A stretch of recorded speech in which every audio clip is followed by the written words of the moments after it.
The AL Central is unbelievable right now. And its top two teams being Cleveland's baseball club and Kansas City's baseball club, the Royals, they are fighting. It's a fight. It's a battle to the last week of the season. That's what it's going to come down to. Just like the AL East. I think all the American League is going to get there, Brig. That's what it feels like. The Mariners have sorted things out, it seems like, and they are going to give the Astros a run for their money. But man, the Central's wild. Like, it just overnight feels like it got so wild all of a sudden because the Royals came charging in and they're like, "Hey, we got 4 games against Cleveland. Let's see how many we get." And they got 3 out of 4. Yep.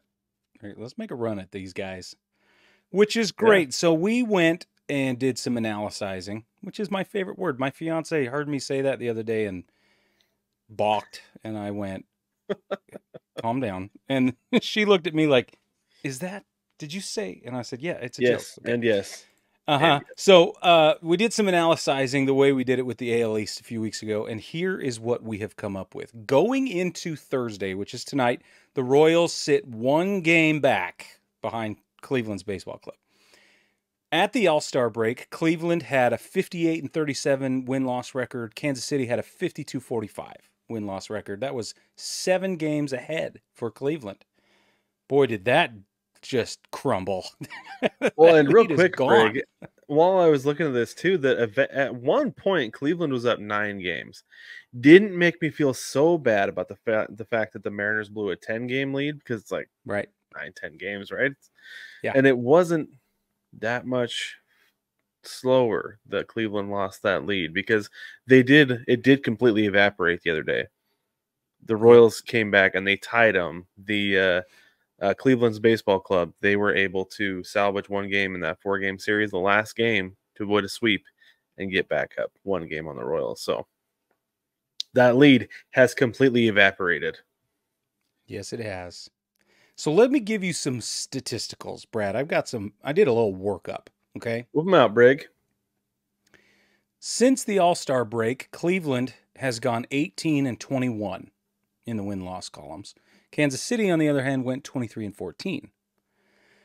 Post All-Star break, here are the stats. Let's start with the offense. The Royals' batting average, this is all team stats, okay? The batting average is at 285, on base 336, slugging 474. They've hit 52 home runs. Their OPS as a team sits at 810, and they've scored 212 runs. I can do this. I know what I'm saying.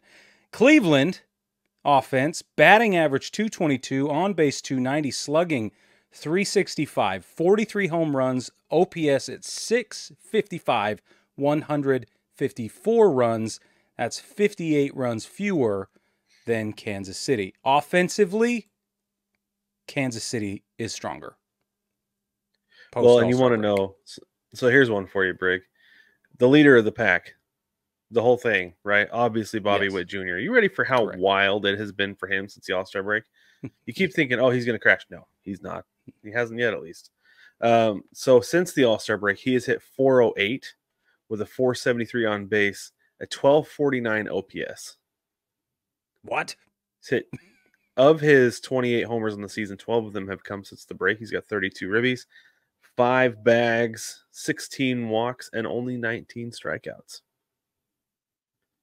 Whoa. Not bad. So Bobby Witt Jr.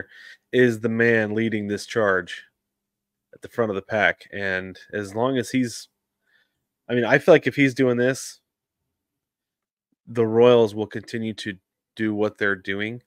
And a threat. They will be a threat, because it feels like, since hitting is contagious, is where I'm trying to get there, Brig. That's where I was trying to go. Took me a second. But hitting is contagious, and if Bobby Witt continues to hit, I think the rest of the team will continue to hit. I think they're going to go as he goes. Yep, I love it. For the sake of time, let's move into pitching. Kansas City's pitching, qualitatively, as a team, 17 starts. What? Quality starts. Oh, I can read my notes. 17 quality starts from Kansas City's pitching. They have earned 151 runs. That puts the team ERA at 4.10, 4.10. They have 7.8 Ks per nine. Their whip collectively is 1.27, and they've had 8 blown saves And since the that's the break. whole year, yeah? Oh, that's just since the No, that's break? just since the break. 17 quality starts since the break? Yep. Wow. Now, That's Cleveland, on the pretty other good. hand, has only had 8 quality starts since the break. They've given up 160 runs. That's good enough for a 4.15 ERA. They sit at 8.1 Ks per nine. Their whip is 1.24, and they have 3 blown saves since the break. So real quick, for anybody who doesn't know what a quality start is, that's when a starting pitcher throws at least 6 innings and allows 3 or fewer earned runs during their start. Yep. So who would you give it to on pitching? Because this is Pitching tight. overall, it feels like I would still give the edge to Cleveland just because only 3 blown saves. 8's a lot during that time. Yeah, it's a lot. I like that Ks per nine. It's just a touch higher. Like the Ks per nine is a touch higher. The whip is a touch lower. The ERA is almost negligible. Yep. I would be concerned because there's only been 8 quality starts. That means that the bullpen's been working. Hard. So I would be concerned about that going forward. But on the other hand, though, like the other side of the same coin, though, right? 17 quality starts. Your starters have been working. Yep. So what do you do? Yeah. You go head to head is what you do. And it all comes down to one game. Let's talk defense. Yeah. Kansas City's defense. Defensive runs saved 39 since the break is the team's collective stat. They're at 39, whereas the defensive runs saved for Cleveland is at a 55. Now, Fangraphs has their own statistic that, gauge, well, they have a million statistics that gauge a million things, but one of them is a defensive cumulative statistic. The reference abbreviated as DEF. And the DEF for Kansas City is 34.8, and the DEF on Cleveland is 28.8, meaning that Kansas City's defense is just that little extra better. Pretty interesting stuff. Yeah. Yeah. Okay, now let's talk about the teams that they face through the rest of the season. They've 28 games each, 28 and 29. Cleveland will play 3 against Pittsburgh. Then they'll go to Kansas City for 3 games. Then they'll go to Chavez Ravine and face the Dodgers for 3 games. Then they go to Southside Chicago for 3 games. 4 games at home against Tampa Bay. 4 games at home against Minnesota. 3 games in St. Louis. 2 at home against Cincinnati. And then they host the Astros for the final 3 games of the season. Of those, Kansas City, Los Angeles, Minnesota, St. Louis, and Houston are difficult games to win. Okay? That's a tough schedule. Yeah. That's especially a tough schedule. going to Kansas City. If they were going to be at home, I would have liked that more for Cleveland, but not as much. I agree. Now, Kansas City's schedule remaining 4 in Minute Maid Park against the Astros. That's how it starts.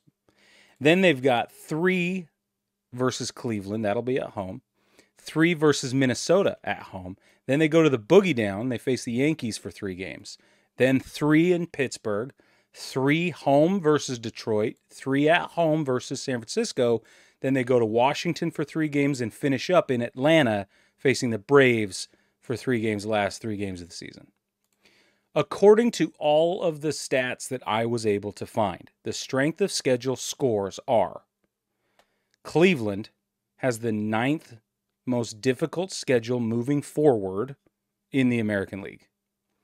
Kansas City has the 2nd most difficult schedule moving forward in the American League. That's crazy. Yep. That sucks for Kansas City fans. That's great for Cleveland fans. Well, it's funny because looking at Cleveland's is like, man, I don't love that schedule for them. But then you look at Kansas City's like, oh, I love that even less. So, right. Yeah. It's bad. Makes sense. It's interesting to me that St. Louis and Detroit are both largely considered difficult series. And I think that that's true, but those are the bubble for me. It's like, okay, those are two teams where they could spoil a series for you, Right. And but they're not juggernauts, right? the way I see it with both of them is like Chicago, you can get away with making some mistakes in those games. Yeah. Right. But with Same with Detroit, Pittsburgh. yes, and Pittsburgh too. Detroit and St. Louis, you can take care of business, right? It's not going to be it's not going to be like going to New York or LA, right? Right. No. But you better mind your P's and Q's, because if you make some mistakes, they're going to take advantage of them and you're going to end up losing the game. Yep. Especially in Detroit, Really, like those guys have nothing to lose right now. no, and they are playing fun. Yeah. I think their fun differential is higher than everybody else's. I think they've loosened up. Yeah. Yep. And we'll get there. We'll get to Detroit in a minute. Okay, last thing.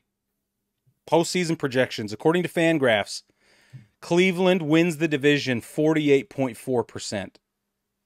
That's the going projection right now. The chances are 48.4%. Yep. Kansas City wins the division is a 32.8% chance right now. It's a lot closer than you'd think. Baseball Reference gives Cleveland the edge at 59.3% chances. Kansas City's chances to win the division sit at 29.4%, according to Baseball Reference.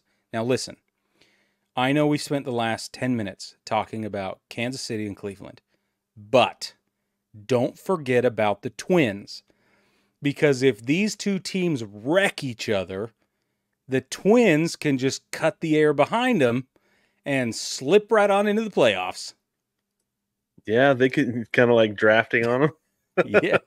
Isn't that crazy? Right. Like, look at it. It's not that. Yeah, because it's not impossible. The Twins are 3.5 back. And actually, right now, the Royals are losing at this moment. They're down 2-0. Right. The seventh inning. Yeah, at Houston. So, yeah, that is crazy to think about. That this is the tight race, but then it's like the Twins just lurking in the back. They're just right there, man. Just waiting. Just right there.